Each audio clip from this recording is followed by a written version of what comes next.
উম্মতের জন্য, মুসলিম উম্মার জন্য একটা বড় মুসিবত হলো যারা শরীয়ত বিরোধী ইহুদি খ্রিস্টান তাদের ছত্রছায়ায় বহু জাল হাদিস ছড়িয়ে পড়েছে এবং মুসলিমদের মধ্যে ভাইয়ে ভাইয়ে দ্বন্দ্ব সৃষ্টি করেছে।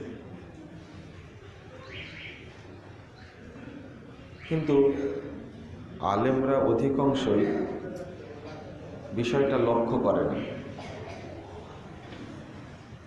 আর জাল হাদিসগুলো বেশি ছড়ানো হয়, ছড়িয়ে যায় এই বক্তাদের মাধ্যমে। আর বক্তা আর আলেম এক জিনিস না, কথা বলার কৌশল জানে, লোকগুলোকে ধরে রাখতে পারে, এরকম মানুষ সাধারণত বক্তা হয়। আবার যাদের মধ্যে ইলম আছে তারা আবার বাকপটু না।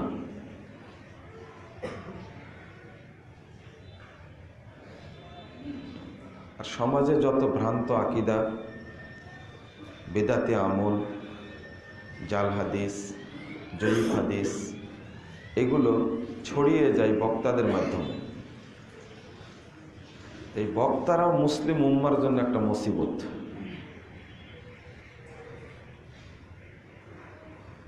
পাশাপাশি লেখকরাও,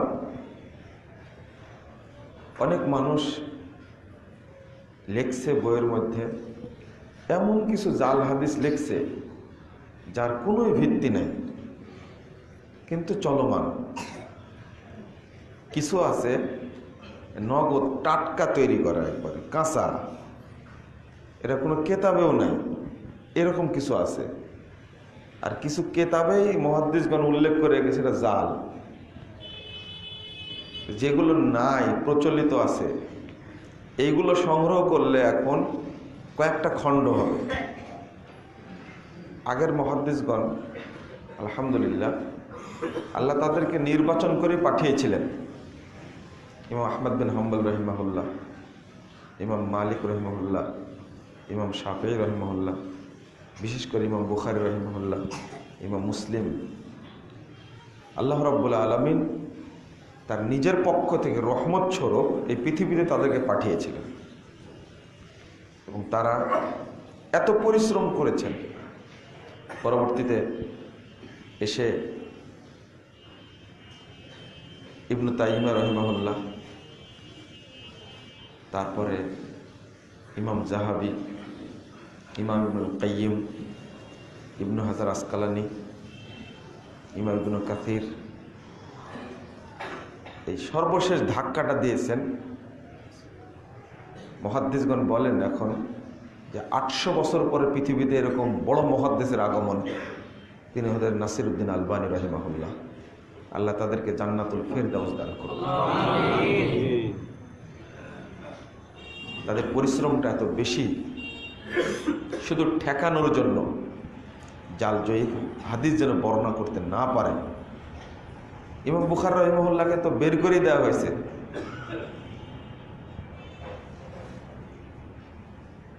এত বড় মুহাদ্দিস যখন ছোটতে অন্ধ ছিলেন, মায়ের দোয়ায় চোখ ফিরে পেয়েছিলেন, শেষ জীবনে এসেও অন্ধ হয়ে গেছিলেন, চোখে দেখতেন না। তারই ছাত্র ইমাম তিরমিজি শেষ জীবনে চোখে দেখতেন না। এর পূর্বেও আব্দুল্লাহ ইবনে ওমর রাদিয়াল্লাহু আনহুর ছেলে আব্দুল্লাহ, এত বড় হাদিসের বিদ্বান, শেষ বয়সে চোখে দেখতেন না।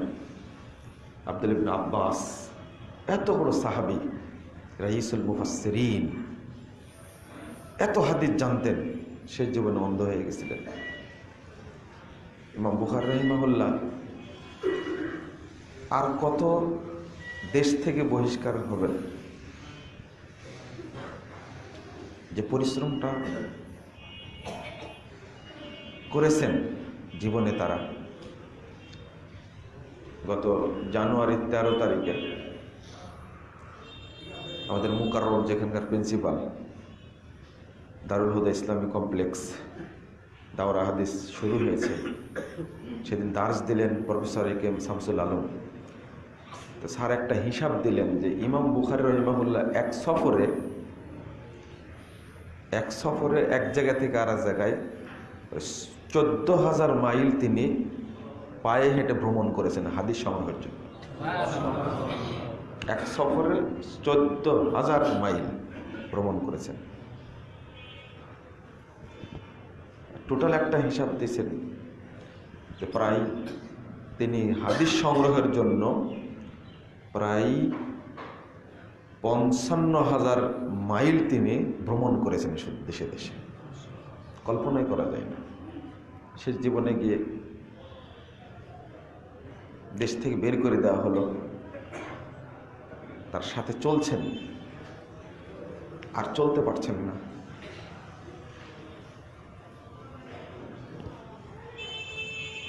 একশো 194 হিজরিতে জন্ম,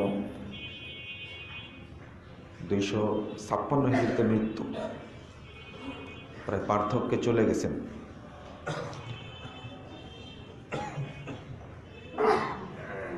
কোথায় যাচ্ছি আর চলতে পারছে না, তখন আল্লাহর কাছে দোয়া করছেন, আল্লাহুম্মা ইন্নাহু ক্বাদ যাকাত আলাইয়াল আরদু বিমা রাহাবাত ফাকবিজনি ইলাইকা। আল্লাহ, তোমার এই বিশাল পৃথিবীটা আজকে আমার জন্য সংকীর্ণ হয়ে গেছে, এই পৃথিবীতে আমার থাকার জায়গা নাই। ফাকবিজনি ইলাইকা, আল্লাহ আমাকে আপনি আপনার কাছে তুলে নেন। ইমাম বুখারী রাহিমাহুল্লাহ ওই দিনই মারা গেছেন। আল্লাহ দোয়া কবুল করেছে, চলে গেছেন। তারই উস্তাদ স্বপ্ন দেখছিলেন,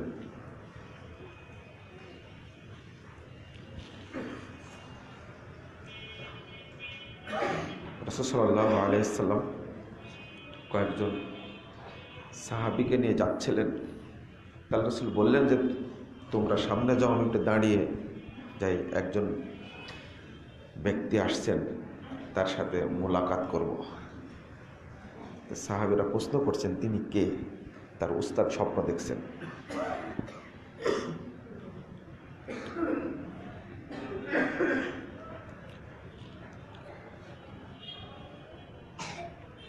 তখন রাসূল সাল্লাল্লাহু আলাইহি ওয়াসাল্লাম বলছেন, মোহাম্মদ বিন ইসমাইল আল বুখারী পৃথিবী থেকে আজকে বিদায়, আমি তাকে স্বাগত জানাবো।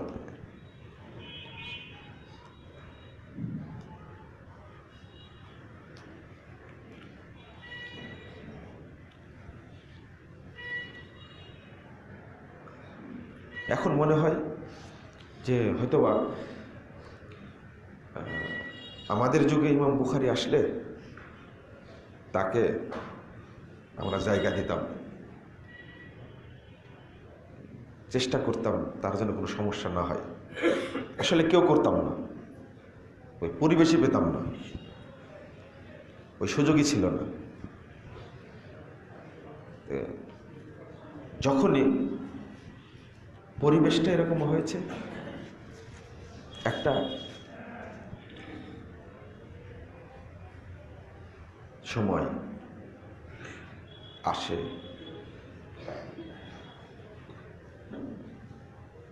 যারা খেদমত করেছেন তাদের এমন ঝুঁকি নিতে হয়েছে যে কল্পনা করা যায় না।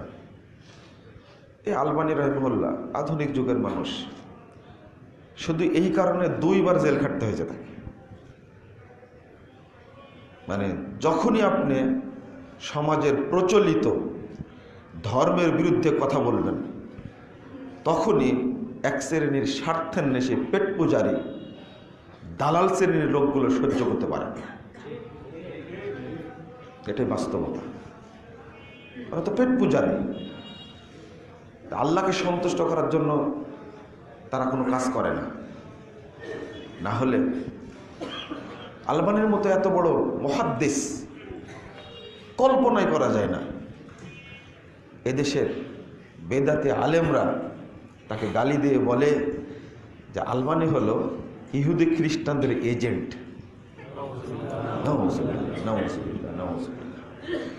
চিন্তা করা যায়, একটা জাকির নায়কের মতো একজন ব্যক্তি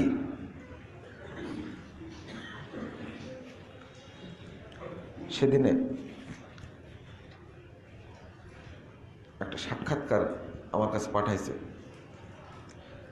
জাকির নায়ক যাচ্ছেন, তার সাথে আছে একজন বড় আলেম, তাকে সান্ত্বনা দিচ্ছেন। এত কিছু থাকার পরেও তার এখন কিছুই নেই। দেশ থেকে বহিষ্কৃত হয়েছেন, সম্পদগুলো বাজেয়াপ্ত করা হয়েছে।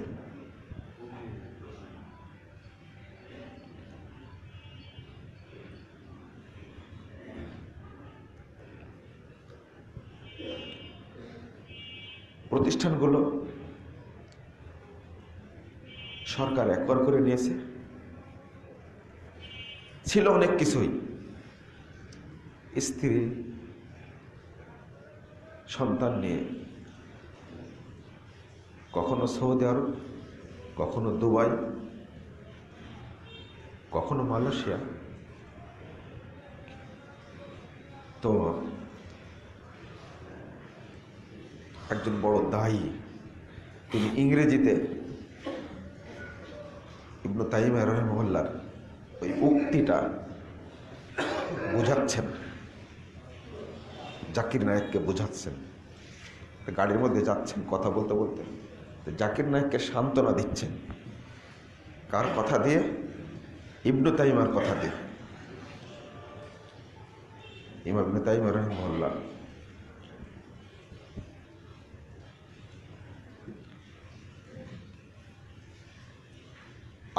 বার জেলে গেছেন,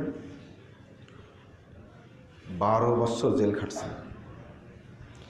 প্রথম 2.5 বছর জেল খাটার পরে বেরিয়ে এসে আসলে তারা ছিলেন এই পৃথিবীর জন্য রহমত, আল্লাহ তাদেরকে পাঠিয়েছিলেন। এতদিন জেল খাটার পরেও বক্তব্য দেওয়ার সময় বলছেন, মাদা ইয়ানকিমু মিন্নি আদাই, আমার শত্রুরা আমার কিসের প্রতিশোধ নেবে? হাজার লাখো মানুষের সামনে বক্তব্য দিচ্ছেন। 728 হিজরিতে মারা গেছেন। আমার শত্রুরা আমার কিসের প্রতিশোধ নেবে? মানে সান্ত্বনা দিচ্ছেন, তোমরা চিন্তা করো না। আনা জান্নাতি ও বুস্তানি ফি সদরি, আমার জান্নাত, আমার বাসস্থান আমারই বক্ষে আছে। কতলি শাহাদাতুন, চিন্তা করো না। আমাকে তো যদি হত্যা করে তাহলে আমি শাহাদত বরণ করব।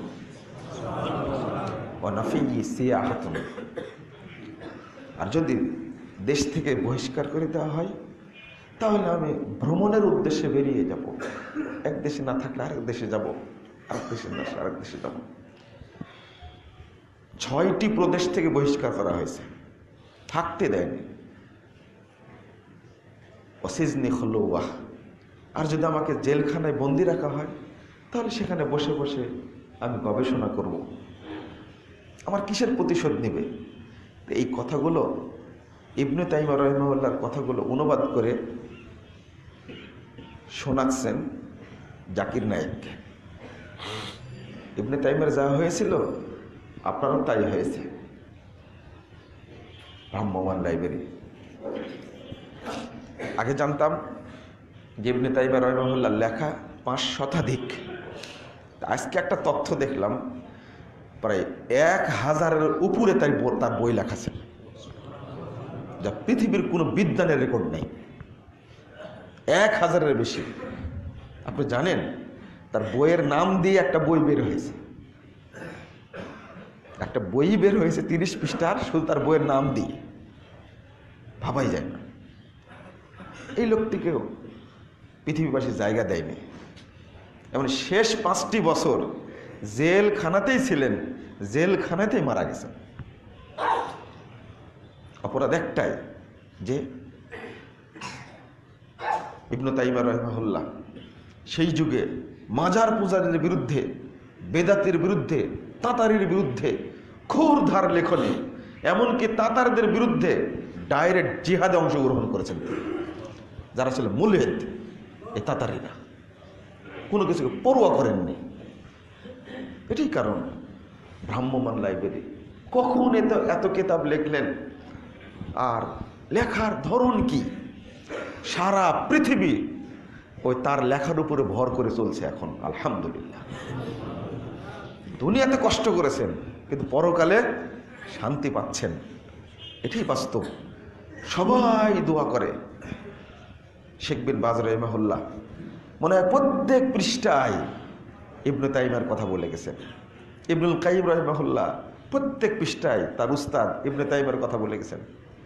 শেখ আলবানী প্রত্যেক পৃষ্ঠায় যেন ইবনে তাইমিয়ার কথা বলে গেছেন।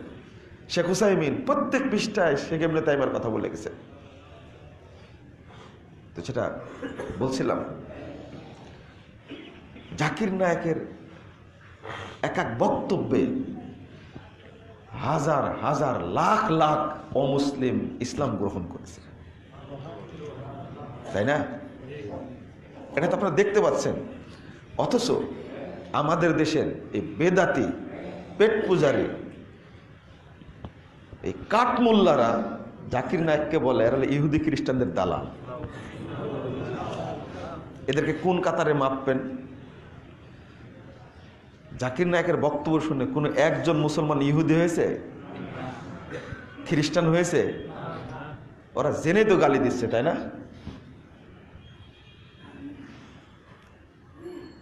দুর্ভাগ্য। ইমাম আহমদ বিন হাম্বল রাহিমাহুল্লাহকে লক্ষ্য করে যদি সাহাবীদেরকে লক্ষ্য করে গালি দেয়, তাবিঈদের লক্ষ্য করে গালি দেয়, আর এই সমস্ত বড় বড় আলেম সম্প্রদায়ের লক্ষ্য করে গালি দেয়, তখন বলেন শরীরের রক্ত কি ঠিক থাকবে? স্বাভাবিক ভাষায় কথা বের হবে? আসলে আমরা অনেক ক্ষেত্রে সহ্য করতে পারি না বলে কিছু কড়া কথা বেরিয়ে যায়, খুব কষ্ট লাগে। আহমদ বিন হাম্বল রাহিমাহুল্লাহর মতো 10 লক্ষ হাদিসের হাফেজ, ভাবতে পারছেন? যা কম্পিউটার ধারণ করতে পারে না, 10 লক্ষ হাদিসের হাফেজ। আল্লাহু আকবার। এত বড় একজন মুহাদ্দিসকে গালি দিচ্ছে একজন সাধারণ বেকুব। তার কোনো দোষ ছিল না। 28টা মাস তাকে প্রতিদিন 100টা করে ব্যাট মারা হয়েছে, প্রতিদিন। দীর্ঘ 12টি বছর তাকে গৃহবন্দী করে রাখছে। অবশেষে মুক্তি পেলেন। তা আলহামদুলিল্লাহ, ইমাম বুখারী, ইমাম মুসলিম, ইমাম আবু দাউদ তারা তার ছাত্র হয়ে গেলেন। আলহামদুলিল্লাহ।